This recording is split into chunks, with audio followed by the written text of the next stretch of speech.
Hey guys, it's Lauren here. Welcome back to my YouTube channel. Today we are going to talk about the simple story, the mid story, and why they're not actually the same. Before we hop into the topic though, make sure that you follow me on all of my medias. They're always linked down below. I've been doing better of posting on all of my platforms lately, so you should definitely check it out. Back into the topic of today's video. This topic came to mind actually while I was watching Demon Slayer. The recent arc that's come out is the Hashira training arc, and it's definitely been a slower moving season than most of the other ones. You can definitely tell it's slower moving and just a bit more mild in pacing, just because some of the highlights of the series of this season have been Tanjiro moving a rock and Michael Jackson just walking, both of which were actually really incredible scenes. But yeah, I personally consider Demon Slayer, despite it being a slower paced season, to be still one of the best animes I think I've watched of all time, one of my favorites. But a lot of people would still call that anime, because of its setting, because of a lot of different factors, to be overhyped and mid by default.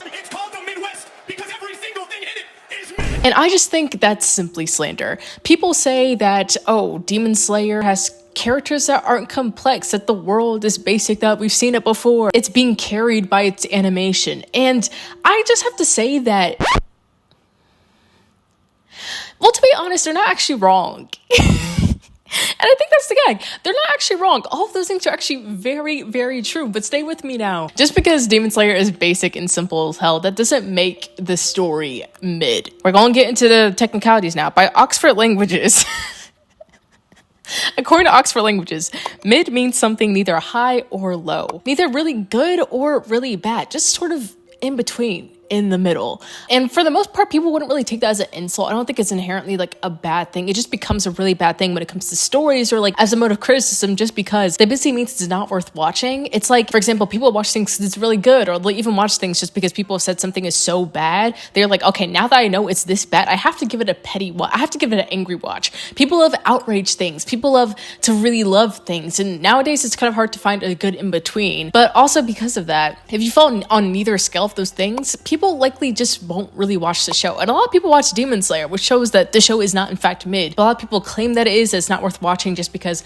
the story, the premise itself is really basic and foundational. And this is where the key thing is. There's a difference between mid and basic. And going into the definition of basic basically just means fundamental, foundational. When you think of basic, honestly, a lot of people probably think of the big three. Obviously, that is Naruto, One Piece, and Bleach. Those are like the three foundational animes. If you think of a starter pack of an anime, you think of things to recommend. The big three, at least one of them is going to end up, if not all of them, are going to end up in the list of things that you recommend to someone that's getting into anime, just because of how foundational they are. And of course, like a lot of those animes have even birthed sons. Yu Yu Hakusho, and the way that is gave birth to like basically like Bleach and JJK of today, Tokyo Ghoul, and again they gave birth to JJK and Attack on Titan and even Kaiju number 8. But I think as a result, because we are used to watching these basic animes, because a lot of them have formulated our starter packs, it's really easy to claim something as mid, especially if you're a serious weeb. If you've watched a ton of anime, you can watch something and be like, I've seen this before. Nothing here surprises me. It's not really worth my time. But that's just like simply not true. I think whether it is a really complex premise, whether it is a fundamental basic premise, that every single story shares a similarity in some way, shape, or form. There could be characters that are really similar that you've seen archetypes of before, like the numerous Sasuke's that we've seen throughout anime. There are certain settings that are very familiar. Slice of life, all of that takes place in like high school settings. Even power systems, there are usually sometimes some similarities within power systems and world building. We're used to seeing that within stories. There's nothing inherently wrong with that. But I think when you see something repeated too often, then it becomes an issue of whether it just turns from basic to mid. Yo, I got one. What's your favorite anime? Like of all time? Yeah, do all time. Yeah. I mean, man, it's gotta be Dragon Ball Z. There is no way that is your favorite. There is no way. There are so many better plot lines. Because of the way that we've colloquially been using mid, a lot of people just use it and throw it away just because they simply don't connect with the story, or they haven't really given it as much of a chance, or they've seen something and they're a certain fan of something else, which I relate to, by the way. They're a certain fan of something else and they think it deserves more hype, but because this other story, this more foundational story that you've seen a million times is getting more hype, you think that the show that is actually fundamental and basic is undeserving of any praise. And I think that's just simply not true. I think just because a story is basic doesn't mean it's not worthy of praise. And I also think it's shaped by the culture of saying that you have a story with a complex premise. Some of the stories that really come to mind are, say, Attack on Titan, or Chainsaw Man, Undead Unlock, or Ashino Ko, or even Psycho-Pass. Like, all of those have really unique settings and premise. They're all really gripping, psychologically molding. They just do a lot to our brains to help excite it just based off the first couple episodes because of how complex its foundation foundation is, because of how complex the premise is, which is different from some animes which just basically start off with, again, like the stand-up protagonist. It's basically him fighting against this monster society, like we've seen that before, versus things that really grind the gears. Even Link Click is one of my favorites, and it also gets a lot of praise, though it is a bit more underrated. Popular, complex, foundational shows, they get a lot more praise because of how complex, or because of how gritty they are, or just overall the ways in which they cause us to react in a way that is not typical to how we react to a normal TV show. They are well deserving of praise, by the way. I'm not saying that they don't deserve praise, but I think we're more quick to nowadays praise a show that has a more complex, gritty background such as that, and not praise the more foundational shows that we may have seen before but have executed things in a very excellent way. Just because a show has a complex foundation does not mean that it is good. It does not mean that it is beyond mid. Sometimes complex stories and shows can be mid. For example, I would say one of the most recent examples that come to mind is like The God of High School. I'm not sure if y'all remember it, but it was an anime that came out a few years ago, and people were really excited about it. People were hyped about it. I believe they had a manhwa or something of the sort. People read it and they really liked it, and they enjoyed the premise, and they thought it was going to be really good. So it was super overhyped. I watched the first couple of episodes and I really enjoyed it a lot. I actually watched the entire anime, but from watching the first couple of episodes, I thought, wow, this is a really interesting premise. It starts off in this new world. There's a whole new tournament. There's a protagonist with really mysterious powers and mysterious intentions that we as the audience are not fully aware of yet. The competition itself seemed really brutal. There seemed to be some like shady shenanigans going on with that competition. I think it had a lot of exciting elements that were basically for naught. Because as you know, if you have watched the show, if you haven't watched it yet, I would still kind of recommend it, though it ended really terribly. The pacing of the show just got really out of whack. It also just went beyond the scope of the initial premise and just went into crazy town. I think probably the build up in the comic was a lot better than how they did it in the anime, but overall it just ended up being like a really huge letdown, which is such a disappointing thing, because again, it had a really actually exciting, complex premise, but it failed to follow through. And I think like even if it has a complex foundation, like that does not mean that it will follow through in that complexity, or that does not mean that the complexity will end up making the story inherently better just on its own right. Another example of this probably would be, y'all might hate me for it, but I will say it, bruh, like Seven Deadly Sins. It's in this new fantastical world which we don't know necessarily the rules for. There are these 7 deadly sins. All of that seems really, really interesting, but it still fell to like the doom of certain tropes that were just very, very unattractive and hard to get through, I think, in the 2020s. Really, really hard. I'm sorry, I actually did try to watch it, but I simply could not. And then finally, and again, y'all might hate me for this, but I'm gonna say it, Solo Leveling. It does have a complex foundation. I think it takes place in a world where, again, like the world has changed. It's basically become a gaming system, and they have to explore different caves in order to discover what the hell it is that they're dealing with for humankind to continue to survive and just thrive within this new world that they exist in. That is very, very complex, right? But then I would say the whole having a protagonist that doesn't really develop past like those first few episodes, I think it probably does a lot to scratch the itch in people's mind, the need for action, the need for a constant adrenaline rush from watching something. I personally didn't really feel that, especially since the protagonist seemed kind of like a protagonist again that we've seen before. Sometimes a complex foundation, a complex premise does not really help out the story that much. And that's just for me personally. I'm sure many people, and I know many people have enjoyed Solo Leveling because of the amazing action, probably also because of how good looking the protagonist ends up becoming after his post-trauma glow up. I do understand, but again, I wouldn't necessarily say that makes Solo Leveling more or better than a lot of other shows that we've seen recently. That complex foundation does not inherently mean a story is going to be good or going to be Attack on Titan levels of peak fiction. That brings us to the main problem, though, that because people see something that is familiar that they've encountered before, they assume that the thing is going to be mid. There's no point in continuing, there's no point in giving it a chance, as opposed to a complex story which they will rarely give it more of a chance and watch probably way more of and think is more worthy of adaptation because it does something unique, yes, but does it actually follow up on that uniqueness? Does it truly do that, or is it just do something new and then kind of just like leave you hanging? That's the main problem. And I'm saying Demon Slayer is not the kind of mid story that people claim it to be. Yes, it is basic because again, it does have that basic background. You kind of see the story of the protagonist fighting against demons in particular, lore and a lot of myths and a lot of mediums of storytelling throughout history. That in itself is nothing new. But I think the way that Demon Slayer executes it is really, really new. For one, it creates a really elegant, a really amazing, superb atmosphere that really suits the show. It basically does a really good job of setting the atmosphere of being in that period of history and having that show within the music and within the sound design. The Demon Slayer soundtrack, like I have it literally on my anime playlist, and yes, before you ask, I have an anime playlist, but there are some unique sounds that they include within the music while still making it feel modern and hype as fuck. And I think that's so unique to Demon Slayer, and I also think it's one of the best soundtracks that exist of modern anime. There's also sound designs when they do the fights, like the way that they do the clangs of the swords and like the ways that the characters make impacts onto the grounds or within their surroundings. I feel like my own head is going to be cut off when I'm watching the show. There's so many different things, even like just the animation quality, which some people have said that maybe Demon Slayer isn't as deserving of that animation quality because it is a more basic story. I personally disagree, but that animation quality does do a good job of hyping up the story even more by fully immersing us into the world, because the better the animation, the more we can be basically just included and immersed within this world. So that's what I will say. Any story with a basic foundation or just basic fundamental foundational premises always have to do something unique in order to make it feel better. So for example, Demon Slayer, they have excellent animation, excellent soundtrack, just excellent atmosphere overall, but they also have unique things. Like for example, just having like sibling dynamics shown throughout the show. I think in most anime, sibling dynamics are kind of just hard to find, like good ones, I would say, just because I don't know, things be weird, bro. Them studios, these stories can be weird as fuck. But I think Demon Slayer does a good job of showing like the complexities of the dynamic, showing how much you're willing to do for a sibling while also showing how much they can frustrate you or showing how much you can fight them.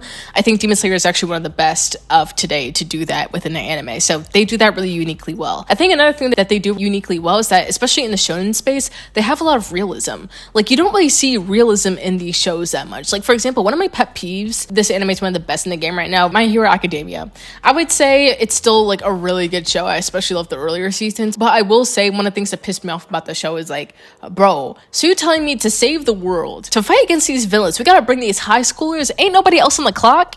Like, hello? Why are these 15-year-olds fighting like the worst, the most abominable villains out there? If there's like a whole category of workers that do like hero shit, I just simply don't understand why 15-year-olds are being pushed into these incredibly dangerous situations so quickly. However, Demon Slayer is unlike that, and I think it brings some realism because a lot of shows, I would believe, are like MHA, and the fact that they have a protagonist that goes through literally the most hellish shit and somehow they're just fine. Tanjiro has trauma that it persists without him throughout the show. For example, like within this season, the Hashira training arc, we see him when he's feeding the other trainees, reflecting on periods he used to do that with his family, and he still thinks about it to this day and still traumatizes him to this day the way that they died. I think that makes complete sense. It's completely realistic considering he's 15 years old and going through all this training and seeing really traumatic shit and having his sister turn into a fucking demon. I mean, like, bro, all that is super traumatic, and we see that trauma actually affect Tanjiro. He cries, he constantly thinks about the people that died, he constantly thinks about the ways he can improve, and he's constantly feeling a lot for other people. All of that, I think, feels incredibly realistic. Like, Tanjiro cries, and you can understand exactly why he's crying in the show. It's not just screaming about the power of friendship, it's like just him mourning about his own life and his own backstory and everything is that he lost on his road to being capable of beating Muzan. I think that is amazing, and I think that's also really unique for the show. All of that in terms with the pacing as well. I think the show does a really good job of throwing you into the action, also pulling you out of the action in really comedic ways, emotional ways. I would say all of those combined makes Demon Slayer a tier above just mid. Like, bro, it's an excellent show. We have to admit, it's an excellently done show. Now, maybe if I read the manga, I would believe differently, but I believe the show, combined with the soulful elements of the manga, make it an excellent story and definitely one of the best shonen showing today. Having something basic and foundational, but adding different elements to it to elevate it to something good definitely works out. It makes it so that, like, it doesn't matter that we've seen stories like Demon Slayer before. It doesn't matter that we've seen the protagonist that's fighting, like, this ultimate enemy against humanity before. What matters is the fact that it's doing it in a slightly different way, and in a way that is still managing to be gripping to the audience. It doesn't make us feel fatigued from seeing such a similar story before. I think all of that makes it well. And I think, again, when it comes to the basic foundational story, like slowing down the pacing, making us really endure the proper story beats in a way that actually grips us in our hearts, that is still a uniquely hard skill, especially to pull off of a basic foundational story. And I think that's why, like, some people are quick to overlook it because they just don't think a lot of people can pull it off. I think that's part of the reason why, like, for example, like shonen is more of the shows that do well as opposed to shoujo or slice of life anime, just because shonens, a lot of them take place in like fantastical worlds. They don't really have that aspect of like setting realism to it. So there's a lot that you have to learn within a short period of time. Your mind is constantly being stimulated by trying to catch up to like the dynamics of the world, or because of the certain fights that happen, or et cetera, et cetera. It's like a hype train. That's the kind of thing that's really popular now. Whereas I would say like slice of life shows, they do really well still, but I think they're slightly underrated just because they don't have constant hype to it. There is this slight patience you have to have while watching those shows, because there isn't going to be a battle every single episode. In fact, it's probably going to be a slow build up to some big emotional climax at the end of the season. And I think Demon Slayer executes it well in its own way, still within the shonen dynamics, but I think slice of life anime still do that thing where they have to find certain aspects to make them stand out despite having a really foundational, basic premise. And again, that's what makes them not mid. So for example, one of the things that really come to mind immediately is Haikyuu. Again, one of my favorite animes of all time, right? And it's a sports anime. You wouldn't expect an anime about volleyball to be so freaking gripping. Damn, I did not realize volleyball can make me reevaluate my entire existence. They do really well in setting up character dynamics. Every single character in the show could be someone else's favorite character. It also does a really good job with freaking like poeticism in terms of shots. It does a really good job in terms of soundtrack. I think the embedded life lessons also just do a really good job in carrying the show from just being good to great. I think another really good example of a show that has foundational or basic premise would probably be Sound Euphonium, orchestra anime, slice of life, and I think it does a really good job for one, because even though it takes place at a school, it explores the orchestra dynamics and allows you to really immerse yourself into the world of music, which is different in and of itself. We have an excellent protagonist. It makes it stand out from being basic, because instead of having that Dekiru like doing their best attitude, they're actually just really freaking confused and lost in what they want their future to be like, which is like real. That's so relatable, but it is something still so rare to see, like that realism within an anime, and that also helps it stand out. And yeah, there's just incredibly cinematic and poetic shots, incredible sound design. All in all, a really amazing show despite having a really basic, simple premise that some people might overlook because they're like, okay, but what do I care about these like high school kids and their little orchestra?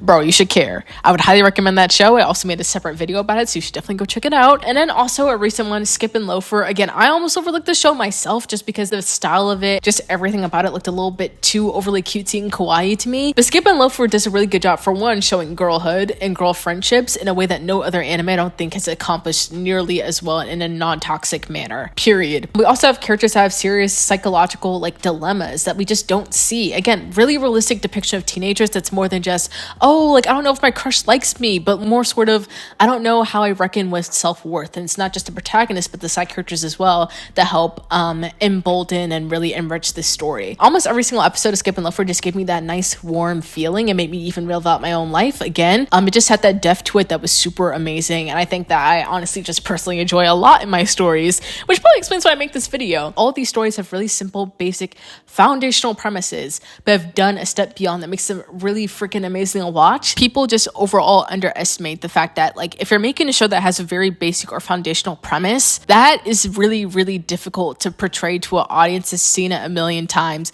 Make it fresh, make it really heart-wrenching and heart-pulling. That's incredibly difficult. To get someone to watch something and deem it good after seeing a million different versions of it, that's its own unique challenge, and I don't think people appreciate those well-executed stories as much. Doing that slight unique thing, adding that certain score, making one character feel a bit more real and close to home. Just having all these unique elements ends up making scenes that are really simple that we may see in day-to-day life, or I've seen really often in story structures, work. When Tadro pushes the rock, or when Muzan walks through smoke.